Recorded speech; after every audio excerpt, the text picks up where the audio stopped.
ಇವತ್ತಿನಿಂದ ಸರಿಸುಮಾರು 150 ವರ್ಷಗಳ ಹಿಂದೆ ಒಂದು ಜನಾಂಗವನ್ನು ಬರೀ ಅವರ ಜಾತಿಯಿಂದ ದೇವಸ್ಥಾನದೊಳಗಡೆ ಬಿಟ್ಕೊಂಡಿರಲಿಲ್ಲ. ಅವ್ರನ್ನ ಸಿಕ್ಕಾಪಟ್ಟೆ ಅವಮಾನ ಮಾಡಿದ್ರು. ಆ ಜನಾಂಗದವ್ರು ನಿರ್ಧಾರ ಮಾಡಿದ್ರು, ದೇವಸ್ಥಾನದೊಳಗಡೆ ಬಿಟ್ಟಿಲ್ಲ ಅಂತಂದ್ರೆ ಏನು, ತಮ್ಮ ಇಡೀ ದೇಹವನ್ನು ದೇವಸ್ಥಾನವಾಗಿ ಮಾಡಿಕೊಂಡು ಸದಾ ದೇವರ ಜಪ ಮಾಡ್ತಾ ಮಾಡ್ತಾ ಅವತ್ತು ತಗೊಂಡಂಥ ಆ ನಿರ್ಧಾರ ಇವತ್ತು ಆ ಜನಾಂಗ ಎಲ್ಲಿ ಬಂದು ತಲುಪಿದ್ದಾರೆ. ಇವತ್ತು ನೋಡೋಕೆ ಹೋಗ್ತಾ ಇದ್ದೀವಿ, ನಮ್ಮ ಭಾರತದ ಸಂಸ್ಕೃತಿಯನ್ನು ನೋಡೋಕೆ ಹೋಗ್ತಾ ಇದ್ದೀವಿ. ಬನ್ನಿ ಹೋಗೋಣ.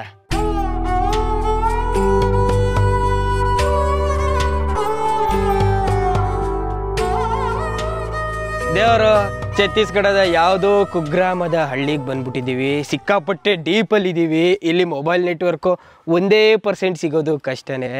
ದೇವಸ್ಥಾನಕ್ಕೆ ಆ ಜನಗಳನ್ನ ಬಿಟ್ಟಿಲ್ಲ ಅಂತಂದರೆ ಏನಂತೆ, ತಮ್ಮ ಇಡೀ ದೇಹದ ಮೇಲೆ ರಾಮನಾಮನ ಹೆಸರು ಬರ್ಕೊಂಡು ಸದಾ ರಾಮನ ಜಪ ಮಾಡ್ತಾ ಇರೋ ಅಂಥ ರಾಮನಾಮಿ ಜನಗಳ ಹತ್ರ ಬಂದಿದ್ದೀವಿ ನಾವೀಗ. ಎಲ್ಲರ ಮುಖದಲ್ಲಿ ಕಳೆ ಎದ್ದಿ ಕಾಣ್ತಾ ಇದೆ ಹಾಗೆ. ವಾಹ್. ಉಳ್ಳವರು ಶಿವಾಲಯ ಕಟ್ಟುವರು, ನಾನೇನ ಮಾಡಲಿ ಬಡವನಯ್ಯ, ಎನ್ನ ಕಾಲೇ ಕಂಬ ದೇಹವೇ ದೇಗುಲ, ಶಿರವೇ ಹೊನ್ನ ಕಳಸವಯ್ಯ, ಕೂಡಲ ಸಂಗಮ ದೇವ ಕೇಳಯ್ಯ. ಬಸವಣ್ಣನವರ ಈ ಅಂಕಿತನಾಮ ಚಿಕ್ಕ ವಯಸ್ಸಿಂದ ತುಂಬ ಕೇಳ್ತಾ ಇದ್ದೆ.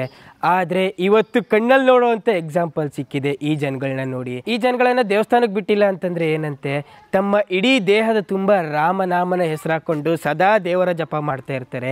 ಬರೀ ದೇಹ ಮಾತ್ರ ಅಲ್ಲ, ತಮ್ಮ ಮನೆ, ಆಸ್ತಿ ಪಾಸ್ತಿ, ಮುಖ, ಕೈಕಾಲು ಎಲ್ಲ ಪ್ರತಿಯೊಂದು ಯಾರು ಅಳ್ಸೋಕ್ಕಾಗದೇ ಇರೋ ಹಾಗೆ ರಾಮನಾಮನ ಹಚ್ಚೆ ಹಾಕಿಸ್ಕೊಂಡು ತಾವು ಇರೋವರೆಗೂ ಸಹ ರಾಮನಾಮನ ಜಪ ಮಾಡೋ ಅಂಥ ಈ ಜನಗಳು ರಾಮನಾಮಿ ಬುಡಕಟ್ಟು ಜನಾಂಗ ಛತ್ತೀಸ್ಗಢಗೆ ದೇವರು ಸ್ವಾಗತ.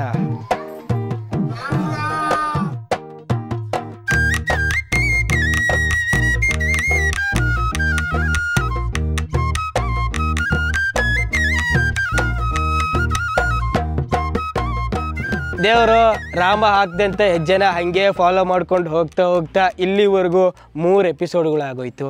ಈಗ ನೀವು ಹೇಳಿ, ರಾಮಂಗಿಂತ ಯಾರು ದೊಡ್ಡವರು? ಹೇಳ್ಬೇಕು ಬೇಗ ಪಟ್ಪಟ್ನೆ. ದೊಡ್ಡವ್ರು ಹೇಳ್ತಾರೆ ರಾಮಂಗಿಂತ ಜಾಸ್ತಿ ರಾಮನ ಹೆಸರು ದೊಡ್ಡದು ಅಂತ. ಆ ರಾಮ ಅಂತಿದೆಯಲ್ಲ ಹೆಸರು, ರಾಮ ಹುಟ್ಟಕ್ಕಿಂತ ಮುಂಚೆಯಿಂದನೂ ಆ ರಾಮನ ಹೆಸರಿತ್ತು. ಆ ರಾಮ ಅನ್ನೋ ಅಂಥ ಹೆಸರನ್ನ ತಮ್ಮ ಇಡೀ ದೇಹದ ತುಂಬೆಲ್ಲ ಹಚ್ಚೆ ಹಾಕಿಸ್ಕೊಂಡು ಪ್ರತಿನಿತ್ಯ ರಾಮನ ಜಪ ಮಾಡ್ತಾ ಇವರ ಜೀವನನ ಕಳೀತಾ ಇರೋ ಅಂಥ ಈ ವಿಶೇಷ ಜನಾಂಗನ ಮೀಟ್ ಮಾಡೋ ಅಂಥದ್ದು ಇವತ್ತು ನಮ್ಮ ಅದೃಷ್ಟ. ರಾಮ್ ರಾಮ್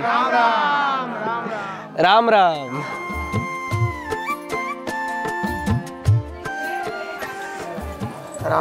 राम राम।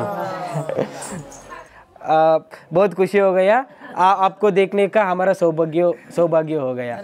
राम राम राम राम।